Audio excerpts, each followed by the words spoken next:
Subscribe કરો એ high news India ચેનલને, પછી યુટ્યુબ એપ પર બેલ આઇકોનનું બટન દબાવો અને નિહાળો a high news India channel.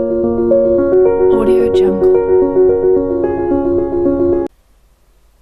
Banaskantha Lok Sabha સંસદીય વિસ્તારમાં ભાજપના રેખાબેન ચૌધરી અને કોંગ્રેસના જ્ઞાનીબેન ઠાકોર સહિતના ઉમેદવારો માટે મંગળવારે મતદાન સંપન્ન થયું હતું.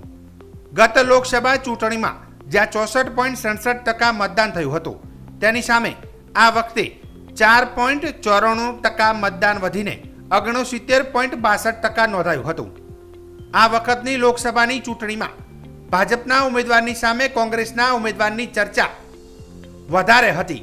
આ સીટમાં જ્ઞાતિવાદી સમીકરણ ચાલુ હોવાનું પણ રાજનીતિક વિશેષજ્ઞોમાં માનવામાં આવે છે. ત્યારે વાવ, થરાદ, ધાનેરા અને દિયોદરમાં 6 થી 7% મતદાન વધતા ભાજપને લીડ દેખાય છે, તો કોંગ્રેસને જીતનો અવસર દેખાય છે.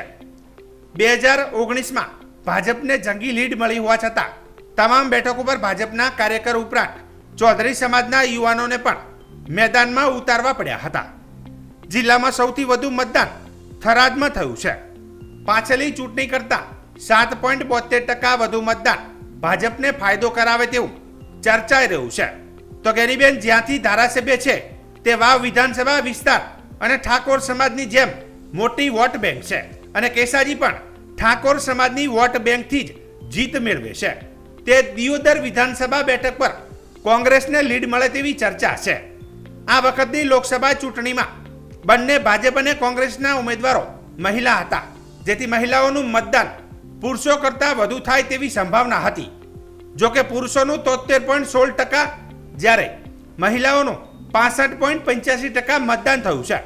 તેમ છતાં પાછલી ચૂંટણી કરતાં મહિલા મતદાન 6% વધ્યું છે, જેમાં સૌથી વધુ થરાદમાં 10% મતદાન વધ્યું છે. દિયોદર, વાવ અને ધાનેરામાં પણ મહિલાઓનું મતદાન 7% ઉપરાંત વધ્યું છે.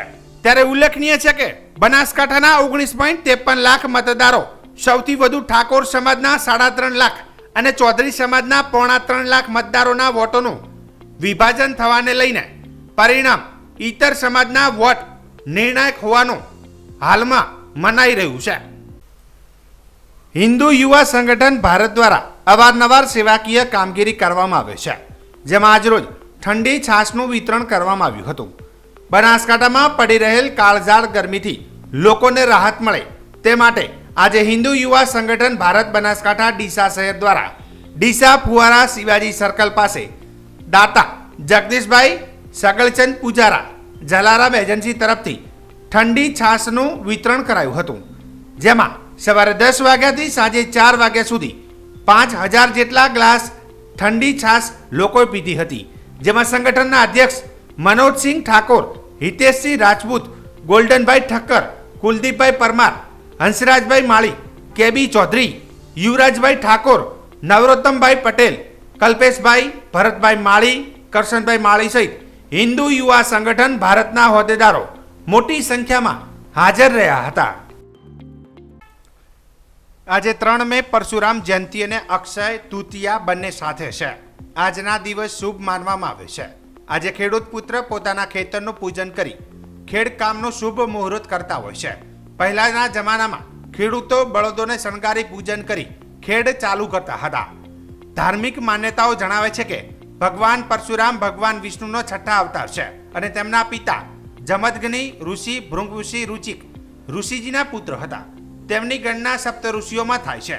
ભગવાન પરશુરામજીએ બ્રાહ્મણ કુળમાં જન્મ લઈ ન માત્ર વેદ શાસ્ત્રોનું જ્ઞાન મેળવ્યું, પરંતુ ક્ષત્રિય સ્વભાવને ધારણ કરતા શસ્ત્રોને પણ ધારણ કર્યા, અને તેનાથી તે બધા સનાતન જગતના આરાધ્ય અને સમસ્ત શાસ્ત્રોક્તના જ્ઞાતા કહેવાય છે.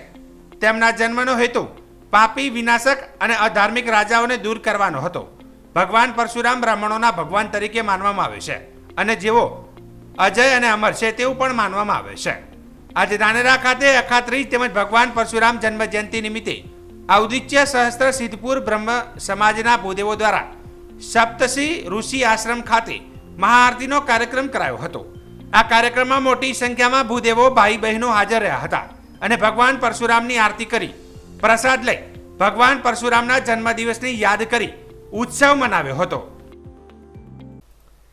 ઇન્ડિયન ઓવરસીઝ કોંગ્રેસના અધ્યક્ષ સેમ પિત્રોડાએ ઇનહેરિટન્સ ટેક્સના મુદ્દે વિવાદાસ્પદ નિવેદન આપ્યા બાદ ફરી ગઈકાલે દેશના લોકોની ચામડીના રંગના મુદ્દે વિવાદિત નિવેદન આપતા કોંગ્રેસને એક તરફ ડબલ ઝટકો લાગ્યો છે, તો બીજી તરફ આ મુદ્દે ભારતીય જનતા પાર્ટીએ આ મુદ્દે આક્રમક વલણ અપનાવ્યું છે. આ નિવેદન જાહેર થયાની સાથે જ કોંગ્રેસે કહી દીધું હતું કે ભારતની વિવિધતા અને આ પરિભાષા અમને મંજૂર નથી, આ ખોટું છે. જો કે મહોદય રાષ્ટ્રપતિજી મુર્મુનો વિરોધ કર્યો હતો, જ્યાં આ રંગભેદની નિવેદન બાદ જાણવા મળ્યું હતું કે કોંગ્રેસ આ જ નીતિજી વિરોધ કર્યો હતો. આજે ધાનેરા જૂના બસ સ્ટેન્ડ પાસે શ્યામ પિત્રોડા પુતળાનું દહન કરવામાં આવ્યું હતું અને શ્યામ પિત્રોડા હાય હાયના નારા લગાવ્યા હતા.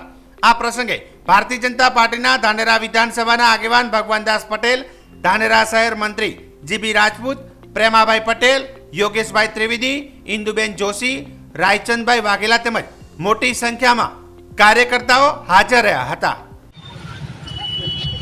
કોંગ્રેસના આગેવાન શ્યામ પિત્રોડાએ જે ભારતીય નાગરિકો વિશે અભદ્ર ભાષાનો ઉપયોગ કર્યો છે, એમણે દક્ષિણ ભારતના લોકોને આફ્રિકન સાથે સરખામણી કરી છે અને એમને આખા સમગ્ર ભારતના નાગરિકોની જે રંગભેદ નીતિ એમના લોહીમાં જે પડેલ છે અંગ્રેજ નીતિ એ એમને બતાવી છે.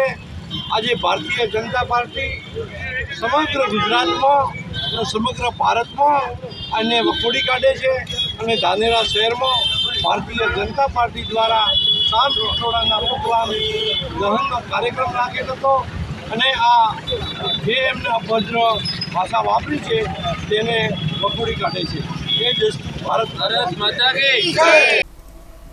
બનાસકાંઠા જિલ્લાના વાવ તાલુકાના અખંડ મેઘવાળ સેવા સંસ્થાન દ્વારા ચતુર્થ સમૂહ લગ્નનું આયોજન કરવામાં આવ્યું હતું, જેમાં થરાદ વાવ સુઈગામ બાબર ના 11 નવદંપતીઓએ પ્રભુતામાં પગલાં માંડ્યા હતા, જેમાં વાવના ધારાસભ્ય ગેનીબેન ઠાકોર, થરાદના પૂર્વ ધારાસભ્ય 11 યુગલોને દાંપત્ય જીવન સારું રહે તેવા આશીર્વાદ આપ્યા હતા. વધુમાં આજના સમૂહ લગ્ન પ્રસંગે જાહેર સભામાં ગેનીબેન ઠાકોરે અખંડ મેઘવાળ સેવા સંસ્થાનમાં 5 લાખ આપવાની જાહેરાત કરી હતી. આજના આ કાર્યક્રમમાં અખંડ મેઘવાળ સેવા સંસ્થાનના પ્રમુખ અરુણભાઈ આચાર્ય તેમજ તેમની ટીમ, સમાજ આગેવાનો તેમજ યુવાનો બહોળી સંખ્યામાં ઉપસ્થિત રહ્યા હતા. આજે 11 દંપતીઓ ભગવાનમાં પગલા માંડ્યા તમામને શુભ લગ્ન જીવનની શુભેચ્છાઓ પાઠવું છું. ભગવાનને પ્રાર્થના કરું અમને જોડવામાં રાખે. આ મેઘવાળ સમાજ શૈક્ષણિક રીતે, રાજકીય રીતે, ધંધાકીય નોકરી ધંધામાં ખૂબ આગળ વધીને સમાજનું ગૌરવ વધારે અને નવી પેઢી પોતે સ્વનિર્ભર બને. સ્વનિર્ભર બનીને જે કઈ આ સંસ્થાને જતન કરીને ઊભી કરવાની છે એ ઊભી કરીને આ સંસ્થા એવી બનાવે કે આમાં IAS, IPS અને એક સારા વિદ્યાર્થીઓ તૈયાર થઈને આવનાર સમાજનું ભવિષ્ય નક્કી કરે અને એના માતા પિતાના સપના પૂરા કરે એવી હું શુભેચ્છા હું પાઠવું છું.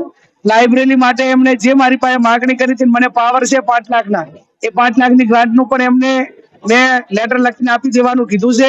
જ્યાં પણ આ મેઘવાળ સમાજને જે પ્રકારની જરૂર પડે રાજકીય રીતે કે આર્થિક રીતે એ અમે અમારી કાયમી કરી છે અને આવનાર સમયમાં કરશું.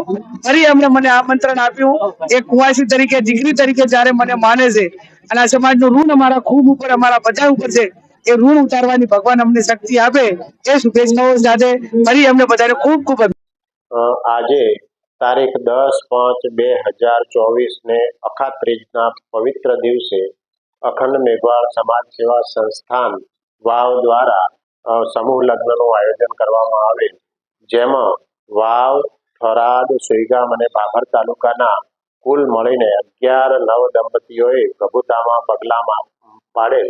આ પ્રસંગે સમાજના તમામ આગેવાનો અને નાગરિકોએ યોગ્ય ફાળો આપીને આનો સહયોગ આપેલો. સાથે સાથે આજે જુદા જુદા આગેવાનો પણ હાજર રહીને આ કાર્યક્રમને ખૂબ જ પ્રોત્સાહન આપેલ અને યથાયોગ્ય સહયોગ કરેલ છે. આ પ્રોગ્રામમાં પરબતભાઈ પટેલ, આદરણીય સાંસદ શ્રી, તેમજ ગેનીબેન, ધારાસભ્ય શ્રી વાવ અને માજી ધારાસભ્ય શ્રી ગુલાબસિંહ રાજપૂત પણ આ પ્રસંગે ઉપસ્થિત રહીને નવદંપતીને પ્રોત્સાહિત કરે. સંસ્થામાં આ લોકોએ કંઈક ફાળો આપ્યો છે, 2500 રૂપિયા કે 5100 રૂપિયા કે એવું કંઈક ફાળો આપેલો છે.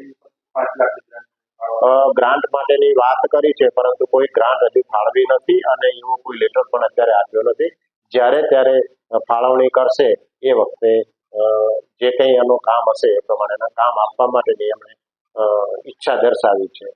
સબસ્ક્રાઇબ કરો ये है न्यूज़ इंडिया चैनल ने પછી YouTube એપ પર બેલ આઇકોન નું બટન દબાવો અને નિહાળો ये है न्यूज़ इंडिया चैनल.